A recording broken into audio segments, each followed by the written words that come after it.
AITA for making people wait longer to make a left turn after they honk. I do catering. That being said, I often have various soupy foods in my car that can easily splash around and make messes. Consequently, I drive with extreme caution. I always make sure I have plenty of time to turn left or make a U-turn so that I do not make a mess or waste someone's meal. Because of my careful driving, I very frequently get honked at by people who I suppose are running late or in a hurry. Am I the a-hole for waiting even longer to turn anytime someone honks impatiently at me?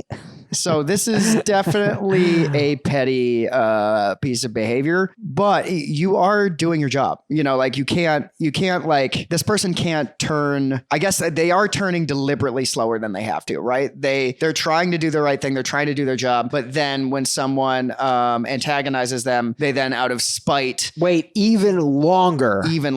So it is a little bit spiteful. But on the other hand, these people who are honking are kind of not really being very polite themselves. It's really only a few seconds difference in either of your lives. It's funny that it's escalated to like this level of conflict because it really is a very small interaction. And I think it's almost like, I do think it is kind of dickish to do that, but it's retaliatory. Exactly. Assholery. It's rude to honk. And as I've said before, people, are you a neurosurgeon on your way to perform neurosurgery? Wait for the person to make their left. Maybe they've got soup in their car. Come on. What are these soupy foods, by the way? Is it soup or isn't it? I want answers. Kevin Hendricks writes, I mean, you are a petty road tyrant, a danger to those around you, and I hope you burn your mouth on the open vats of soup balanced on the seats of your car. Take a hint, bub. Find a better way to secure your soups or whatever. I find it difficult to believe that you know you can't fit in with traffic and you punish others for the annoyance you foist upon them with your poor planning. Everyone hates soup. Beep.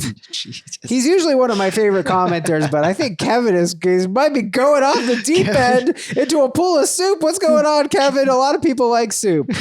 I love soup. Kevin got triggered by soup.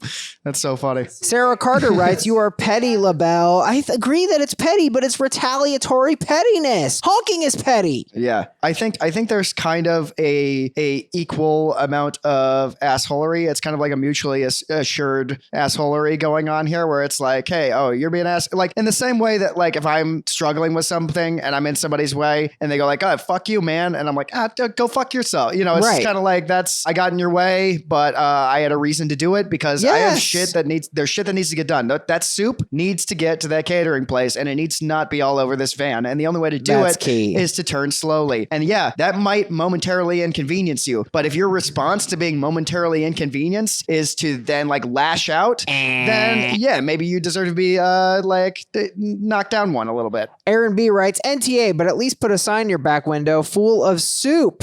So people have a little more patience. I think that's reasonable. I love that. Soup on board. Soup on board. Not a baby. Much more precious. It's soup. You know what you don't want? Soup that's spilled all over a van. That is the worst flavor of soup. Yeah. You don't want to spill it on your baby either. You really don't. Soup and baby on board. You know those people will stop honking. You do not want a baby soup. AITA for making people wait longer to make a left turn after they honk. We said the honkers are petty. This person's petty. I say everyone sucks here. Yep. Get the sticker.